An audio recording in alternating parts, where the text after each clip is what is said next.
The moment the check arrived in the mail, my marriage ended. I just didn't know it yet. My wife, Linda, sat across from me at the kitchen table, clutching a document that confirmed a $1 million inheritance from her late aunt's estate. I reached out to squeeze her hand, thinking of the crushing mortgage we'd been struggling with and the looming medical bills for my father's care. "This is a miracle, Linda," I breathed, feeling a decade of stress lift off my shoulders. "We can finally breathe." But Linda didn't squeeze back. She pulled her hand away, tucking the check into her designer purse with a cold, sharp click. "No, Robert," she said, her voice turning into ice. "This is my miracle. This money is my private fund. My security. You're the provider, remember? You'll keep paying the mortgage and the bills from your savings like you always have. I deserve to finally live a little." I stared at her, realized that while I had been working 80-hour weeks to keep us afloat, she had been waiting for a chance to leave me behind while staying in the same house. She didn't realize that by cordoning off her wealth, she had just triggered the most expensive shopping trip of her life, one where I owned the store and she was no longer welcome.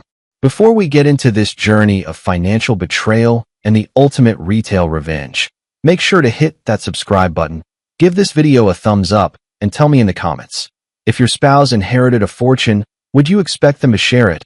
Or is yours and mine is mine the new rule? Your engagement helps us tell more stories like this. The weeks that followed were a masterclass in psychological warfare.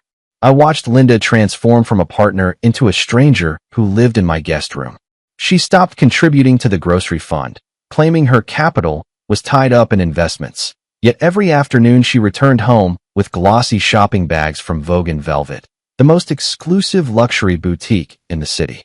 I was draining my 401k just to keep the lights on and the bank from foreclosing on our home, while she sat on the velvet sofa, modeling $3,000 silk dresses and mocking my lack of ambition.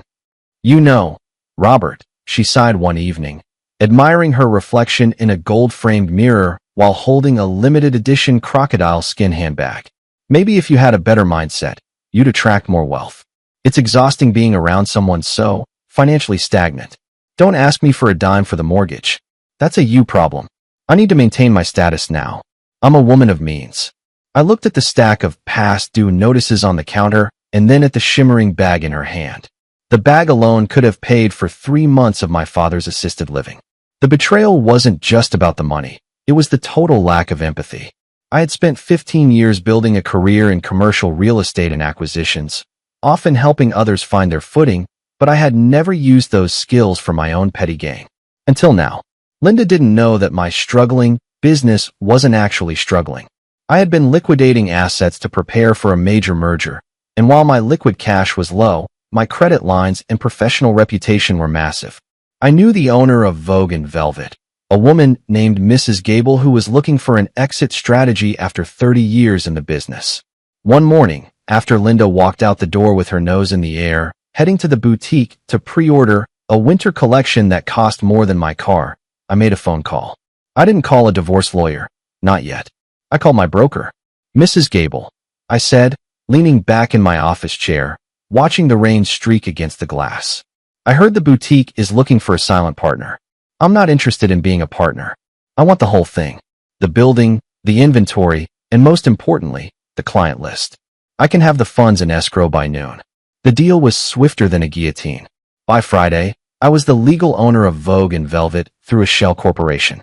I had the staff dossiers sent to my private email. I saw Linda's name at the top of the VIP Platinum list. She had been spending her inheritance at an alarming rate, nearly $60,000 in 3 weeks, all while I struggled to buy milk. I sat in my car outside the boutique, watching through the tinted windows as Linda pulled up in an Uber Black, laughing with 2 of her socialite friends, Sarah and Diane. They were the kind of women who measured a person's worth by the brand of their shoes. Linda was leading them in like she owned the place, boasting about her unlimited credit and her useless husband who was probably at home clipping coupons.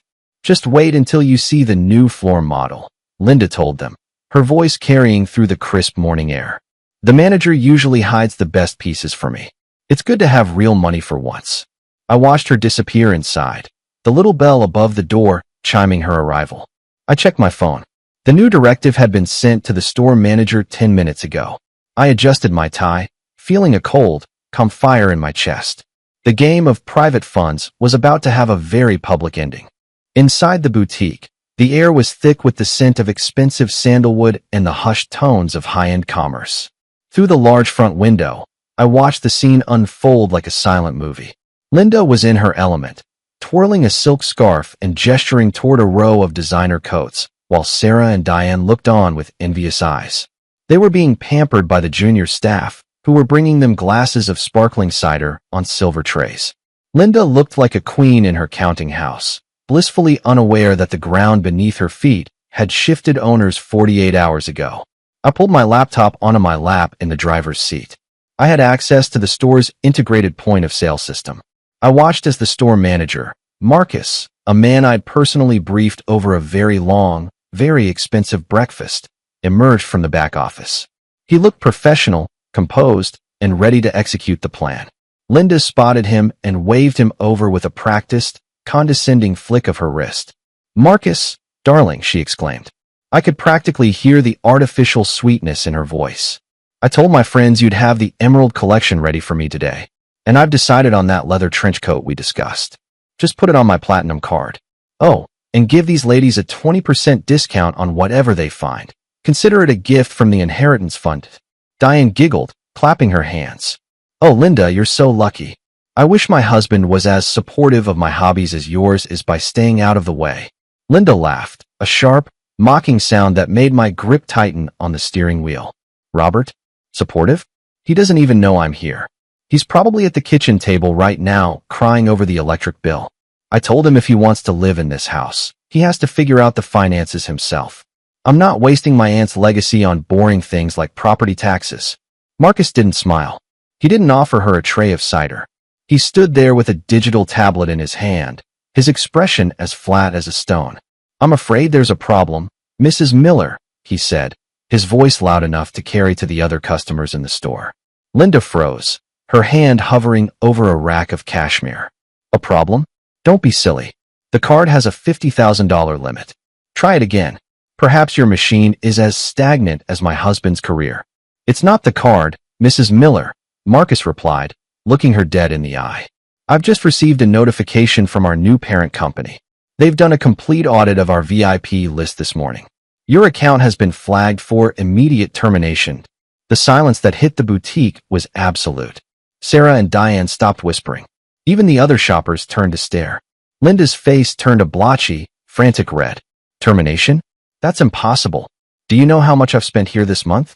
I'm your top client. Call Mrs. Gable immediately. She'll have your job for this." "Mrs. Gable no longer owns Vogue and Velvet," Marcus said, tapping his tablet. "The boutique was sold on Wednesday. The new owner was very specific about the new code of conduct. He's implemented a policy regarding financial responsibility and character. He reviewed your file personally this morning." Linda stepped back, her voice rising to a screech. "Character? What does that have to do with my money? This is an outrage. Who is this man? I want to speak to him right now. No one bans me from a store I basically keep in business." "The owner is currently on site," Marcus said, gesturing toward the front door. "He mentioned that since you believe family funds should be kept private, he decided to keep his new business ventures private as well." Until today, I saw the confusion flicker in Linda's eyes, followed by a slow, creeping dread. She turned toward the glass front of the store just as I opened my car door and stepped out. I took my time, straightening my blazer and locking the car with a deliberate beep-beep. I walked toward the entrance, the heavy glass doors swinging open as Marcus held them for me with a respectful nod. I walked right past the shimmering displays and the terrified-looking sales associates, stopping 3 feet in front of my wife. She looked at me like I was a ghost that had just walked through a wall. "Robert," she whispered, her voice trembling. "What are you doing here? You're supposed to be at work. You can't afford to be in a place like this." I looked at the crocodile bag she was still clutching, then at her embarrassed friends. "I am at work, Linda," I said, my voice echoing through the store. "I just closed the deal on this property. Welcome to my new office. Though, I hear you were just about to leave." The look on Linda's face was worth every cent of the liquidation fees I'd paid to secure the boutique. Her jaw didn't just drop. It seemed to hang by a thread as she looked from me to Marcus, then back to the opulent surroundings she had treated like her personal playground. Sarah and Diane had retreated several steps, clutching their purses as if the very air around Linda had become toxic. You bought this? Linda stammered, her voice thin and reedy. With what money? You told me the business was failing. You let me believe we were going under, so I'd feel guilty. I never said the business was failing, Linda. I replied, my voice calm and conversational, which only seemed to agitate her more. I told you we had a cash flow crunch because I was reinvesting. I asked for your help with our shared life, the home we sleep in, the father who helped raise you, and you told me that your money was private. You told me to use my savings for the bills. So I did. I saved enough to buy the one thing you value more than our marriage, your status. Linda's eyes darted to her friends, her pride wounded in the most public way possible. She tried to pivot, to regain some semblance of control. She forced a laugh that sounded more like a choked sob. Well, fine. If you own it, then give me the bag. I'm your wife, Robert. That means I get the owner's discount, right? Actually, it should be free. Think of it as a gift for all the stress you've put me through. She reached for the crocodile handbag Marcus was holding, but I stepped in between them. I'm afraid it doesn't work that way. This boutique operates on a strict character and credit policy now. And unfortunately, your credit with me is bankrupt. Marcus, did you explain the new membership rules to the former VIP? Marcus stepped forward, his face a mask of professional indifference. I did, sir. I informed her that her platinum membership has been revoked and her name has been added to the internal blacklist for conduct unbecoming of the brand. Robert, stop this. Linda hissed, leaning in so her friends wouldn't hear the desperation in her voice. You're embarrassing me. I have the money. I'll pay full price. Just let me buy the bag, and we can talk about this at home. There is no at home for us anymore, Linda, I said, loud enough for everyone to hear. While you were out living a little on your inheritance, I had the locks changed at the house. Since you were so adamant about keeping your funds private, I decided it was time to keep my assets private, too. The house is in my name, purchased before our marriage with my family's money. I've spent 15 years treating it like ours, but you reminded me that legally, it's mine. The color drained from her face, leaving her looking older and frilier than I'd ever seen her. The two socialites behind her were already checking their phones, likely texting the rest of their circle about the spectacular fall of Linda Miller. You can't kick me out, she yelled, her composure finally snapping. I have $1 million. I'll buy my own house. I don't need you or your stupid store. I'm sure you will, I said, nodding slowly. But $1 million doesn't go as far as it used to when you're paying for a specialized divorce attorney, a new home in this market, and the lifestyle you've become accustomed to. Especially since I've already filed a lien against your inheritance for the last 5 years of household expenses you claimed you couldn't afford while you were secretly hoarding your aunt's pre-inheritance gifts. Linda's eyes went wide. She hadn't realized that my business skills included forensic accounting. I had been tracking the money trail for months, long before the final check arrived. Now, I said, gesturing toward the door, I have a business to run and actual customers to attend to. Marcus, please escort these ladies out. And make sure to take back the sparkling cider. We only serve that to guests of the house. As Marcus stepped toward her, Linda looked around the boutique, the gold trim, the silk drapes, the life of luxury she had chosen over her own husband. She looked at me, and for a second, I saw a flash of the woman I had married 15 years ago. But then she looked at the crocodile bag one last time with a gaze full of pure, unadulterated greed, and I knew I had made the right choice. Linda's exit was anything but graceful. As Marcus placed a firm hand near her elbow, she let out a sound that was half scream and half sob. She tried to snatch the crocodile bag one last time, but Marcus pulled it back with a sharp, practiced movement. The two friends who had been her entourage only moments ago were already halfway to the door, whispering frantically and avoiding her gaze as if she had a contagious disease. You're a monster, Robert. Linda shrieked, her voice echoing off the high ceilings of the boutique. I'll sue you for everything. I'll tell everyone what you did. Tell them, I said, leaning against a marble counter and crossing my arms. Tell them how you sat on $1 million while I struggled to pay for my father's medication. Tell them how you laughed about our stagnant life while wearing $3,000 shoes I effectively paid for by covering all your bills. I don't think you'll find much sympathy in this town, Linda. People here value money, but they value loyalty more, if only because they're afraid of losing it themselves. The security guard, a tall man who had been standing by the accessories wall, stepped forward to assist Marcus. Together, they guided a stumbling, crying Linda toward the exit. She looked back one last time, her mascara running in dark streaks down her face, her miracle inheritance suddenly feeling like a very heavy, very lonely anchor. The bell chimed, a cheerful, mocking sound, as she was ushered out onto the sidewalk. I stood in the center of the store for a moment, the silence rushing back in like a tide. The other customers had returned to their browsing, though their movements were hushed and respectful. I looked at Marcus. "Get that crocodile bag boxed up," I told him, "and send it to the assisted living facility on 5th Street. Tell them to auction it off and put the proceeds toward the residents' recreational fund." My father would appreciate the irony. "Of course, sir," Marcus replied with a faint, knowing smile.